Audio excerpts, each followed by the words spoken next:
The high-stakes game of chicken in the Persian Gulf has taken a dramatic turn, revealing a stark contrast between aggressive rhetoric and reality on the water.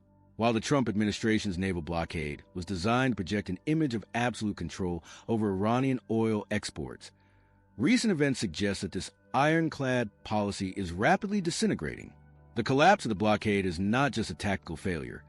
It serves as a glaring signal of a shifting global power dynamic where American influence appears to be waning in the face of defiance from both Tehran and Beijing.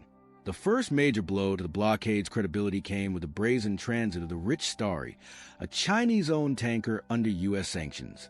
Despite the presence of American naval assets, the vessel sailed to the Strait of Hormuz on a Tuesday without interference. Shipping data confirmed the transit, effectively mocking the administration's claims of a sealed checkpoint. This move was underscored by a stern warning from Beijing, which cautioned the United States against meddling in China's energy and trade agreements with Iran. The message from the East was clear. American sanctions are no longer a barrier to China's strategic interests. Further evidence of perceived American weakness is found in the curious movements of the USS George HW Bush carrier strike group. Rather than taking the standard direct route through the Mediterranean and the Red Sea, the aircraft carrier was observed taking a massive detour around the entire continent of Africa. By avoiding the Bab el-Mandeb Strait, waters heavily contested by Houthi forces, the U.S. Navy signaled a profound reluctance to engage with Iranian-aligned groups. Critics argue that if a sophisticated carrier strike group is too intimidated to navigate Houthi-controlled waters, the promise of providing security to commercial cargo ships in the region becomes entirely hollow. This strategic retreat suggests that the administration is more concerned with protecting its assets from inferior Houthi equipment than actually enforcing its maritime mandates. On the diplomatic front, the tough talk of the administration is being replaced by significant concessions.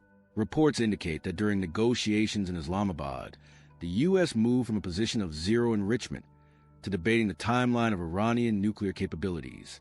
While the administration pushed for a 20-year ban on uranium enrichment, Iran offered 5.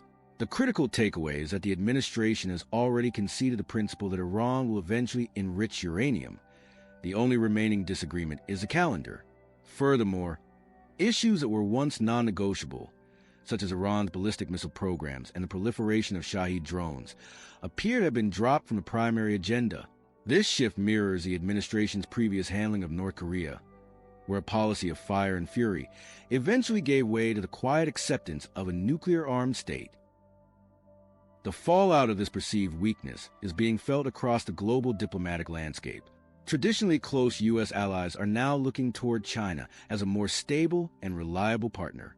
Recent high-level meetings in China involving the Crown Prince of Abu Dhabi and the Prime Minister of Spain suggest formation of a new world order where the United States is no longer the central protagonist.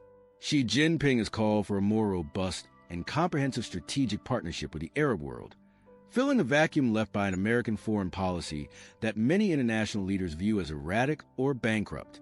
Domestically, the administration has attempted to spin these failures as strategic victories. Social media posts from the Oval Office claim that the administration has flipped the script to seize control of the Strait of Hormuz, despite evidence to the contrary. Vice President J.D. Vance recently doubled down on this narrative, characterizing the U.S. strategy as a form of economic terrorism intended to match Iran's own tactics. However, even Vance's defense was tinged with a history of private skepticism regarding the conflict.